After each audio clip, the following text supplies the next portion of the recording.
Good morning, Stampin' friends. Welcome to another session of Learning with Friends. I'm Pat Fairless from Fairless Stampin' Flair, and today I have a fun technique. It's similar to probably something you've seen before with alcohol ink on vellum, but it's a little bit different twist on how to do it.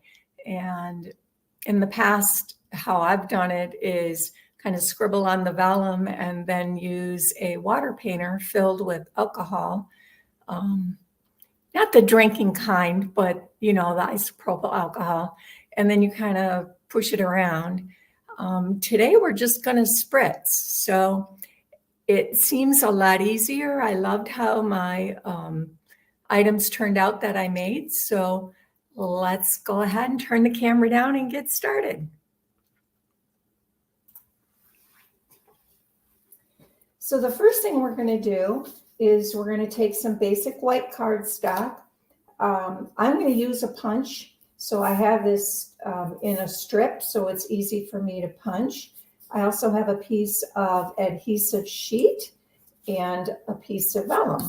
So the first thing I'm going to do is get this little goober off my vellum. There we go. And this is cardstock vellum. Stampin' Up sells this.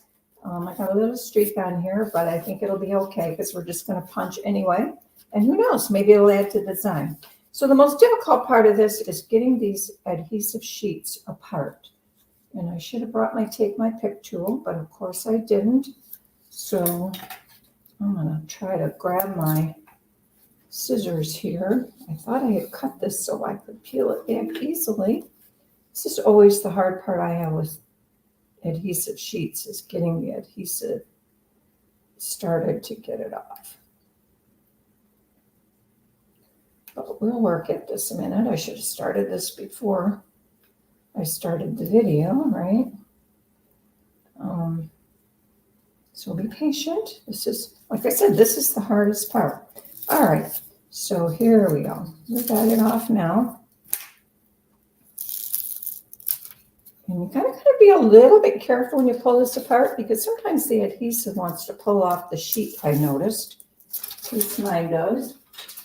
So now I'm just going to take my cardstock. I could lay either one on here, but I'm going to lay the cardstock first and just line it up on this adhesive sheet. Doesn't have to be perfect. Like I said, we're going to punch it out. I do kind of want to get it flat, which I did not do. Oh no, there we go, comes off.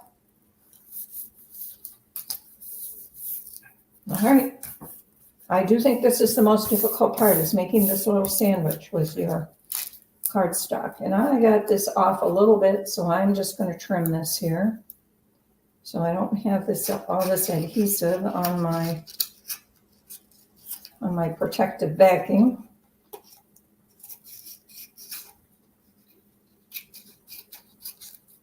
Get rid of that little edge. Okay. It's in my trash. All right, so now let's see if we can get the adhesive backing off the other side. Usually the second side comes a little easier. I'm not sure why. And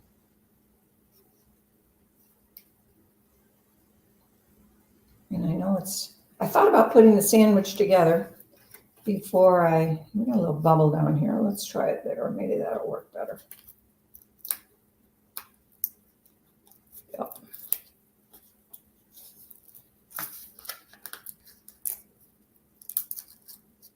All right, here we go. Doesn't look too pretty, but it'll be fine. And now we'll lay the vellum on there.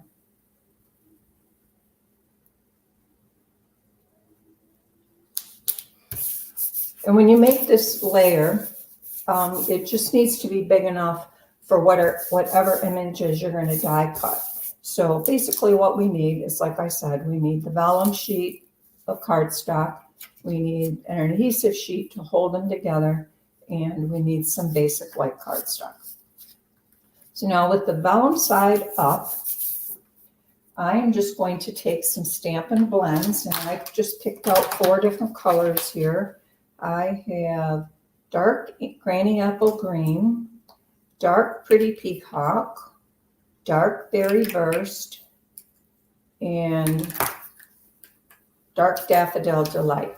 So we're just going to cover this with these colors.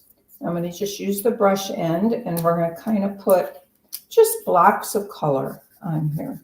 There's no rhyme or reason to how we do this. Just put some, you just want to lay down some color and get the whole thing covered, okay? And you can make these blocks as big or as small as you want. I kind of recommend a medium-sized color block because we are going to blend these together. If they're too small, it has a tendency to get muddy. I would also make sure as you pick out colors that the colors, as they blend, don't turn into an unpleasant color, we'll call it, all right? So grab some pretty peacock. And you can see I'm not being fussy with this. I'm just trying to, they don't have to overlap. They'll overlap later. And now we'll just come in with a different color here. Some of my blends are much more well-worn and used than others. The Daffodil Delight always, I think I'm on my second set of Daffodil Delight. I like to put some greeny apple green over here. I think I'm on my second set of granny apple green too. These things they are meant to be perishable. They do run out and go dry. The other thing I found is you kind of, this is my berry burst one, and it's nice and new because it's a new ink color, so it still colors really nice. Put it down here. And then we'll fill in the rest of these spots with granny apple green.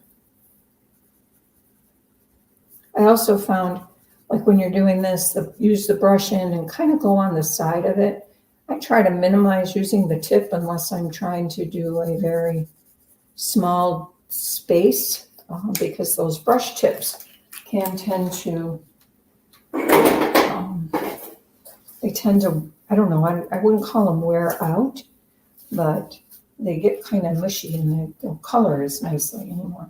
All right, so I'm going to lay this on 3 layers of paper towel only to try to keep control of the mess a little bit.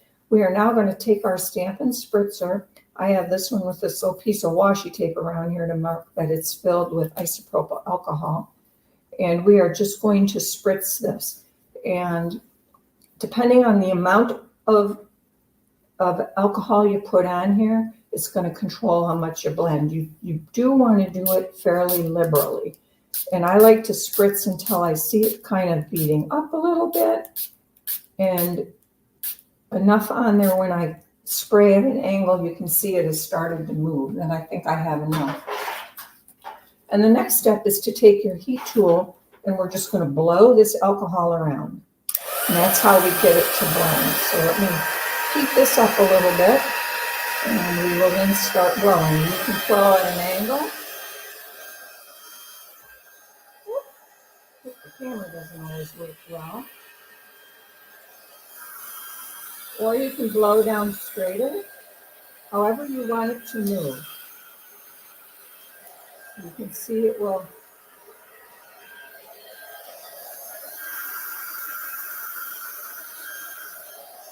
Make some patterns, make as many patterns as you want, and you're just going to keep blowing until it's dry.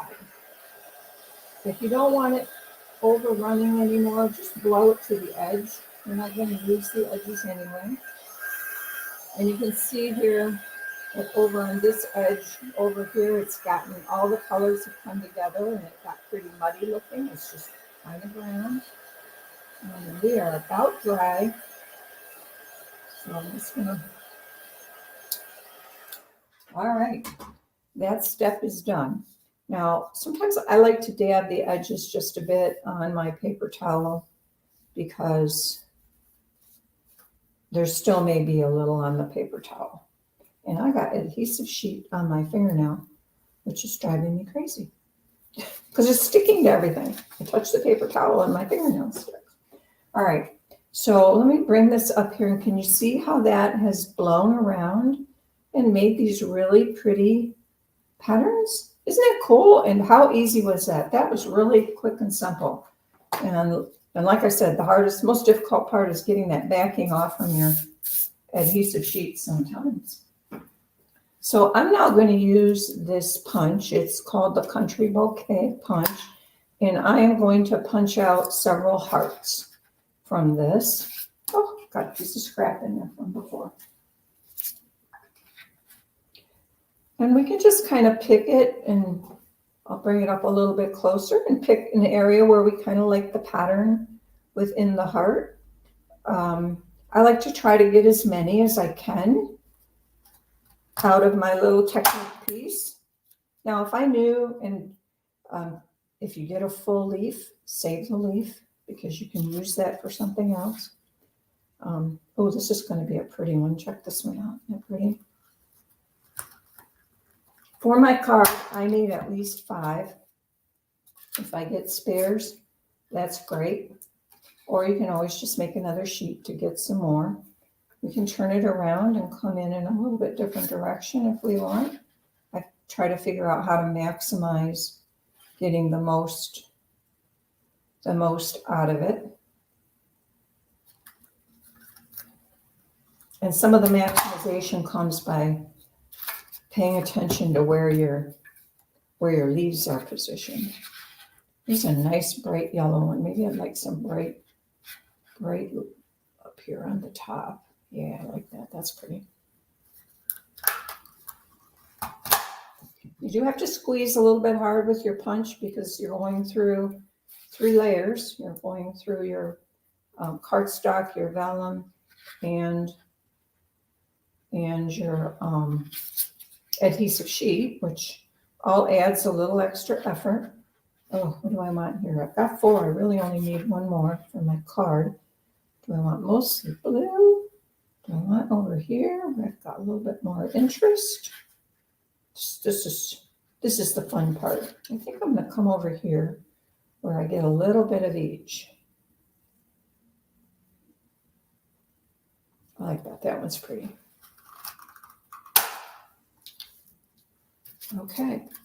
So I have now 4 of those, and I also have 4 little leaves or petals to flowers, and I'm saving these because for my card I had some extras, but you can take these and lay them around and make a flower. You just need to get enough, right? But we're not going to use those today, but I will save them for another day. And clean off my scraps here. And rather than make you, as you know, usually I just show you how to do the technique. So here's the 5 hearts we made. Let me bring them up a little bit closer so you can see how different each and every one is.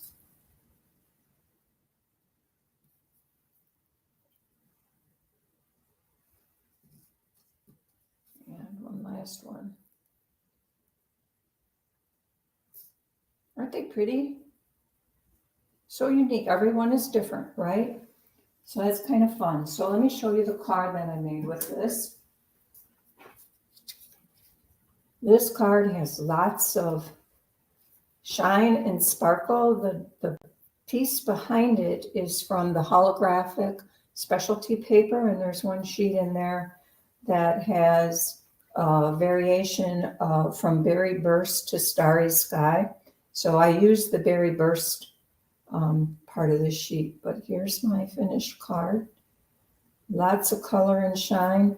The piece behind it are 2 tiny little strips, so it's not to waste it.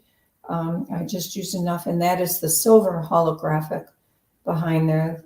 The card base is Starry Sky, and the piece behind here is Granny Apple Green, I believe. I went with the colors I used with the Stampin' Blends. So that's my cute little card, just sending somebody some love. I did have a couple extras when I made it the first time. So I just used those on the inside. Now, if you look carefully here, you're going to see that there's some little silver hearts on my bigger hearts here. That's because this was the first card I made in my first experiment. So I didn't want to take a chance of making a big mess with my good cardstock. So I used some old retired vellum that I had, and it has little silver hearts printed on it. So you can also use this with any printed vellum you might have. We've had a lot of vellum lately that has some black designs on it. You can use it with that. That just creates some additional interest. But if you're wondering why these have little hearts, that's why. Now the ones today, I did use my regular current cardstock, and these don't have the hearts, but I think it's going to be just as pretty. So that's the first card I want to show you. The technique for these is the same for all of them. The next card I made with the Sailboat Builder punch. And so I took, here I did not need as much because all I was doing was my sails. So I just made a 2x2 piece so that I had enough just to punch out the sails. The colors that I used on here were Coastal Cabana, Melon Mambo, and Daffodil Delight. So I thought that made a really pretty sailboat card. I called it my last sail of summer because we still have a couple sailboats out on the lake here, but they are getting fewer and farther between, like most of our boats. My boat was taken out last week on probably one of the most beautiful fall days you've ever seen. And then my last card that I'm going to share with you, I used the Wanted to Say dies. Did not have any stamps on here other than my inside sentiment. But these Wanted to Say dies have a lot of sentiments that you can cut out. Here's a picture of what they are. And they have these bubble backgrounds that you can then put your little actual words on. And so I used this Feel Better Soon. And my bubble for the background was made with this misted marker vellum. And I think you can see that. I also made a few flowers using the same technique. And my stem are all made with the misted vellum. This is the new In Color Boho Blue. And for the markers, I used, the Stampin' Blends, I should say, I used Old Olive, Boho Blue, Misty Moonlight, Flirty Flamingo, Moody Mauve, and Blackberry Bliss. So I used a lot of different colors on this one. But this might be my favorite card of the three and how it turned out. I just really liked kind of those little accents. And then on the inside, I had a few more scraps. And so I just made another little flower, and there's a bow in that die. So I made a bow. So those are the three cards that I wanted to share with you today with the misted marker vellum technique that it's called. So let me flip my camera back. Isn't that a quick and easy technique and such beautiful shapes? You can use dies like I did with the last card, or the first two cards I used punches, whatever you prefer to use to make your shapes. You could probably just make a whole sheet as well and just use that as a background.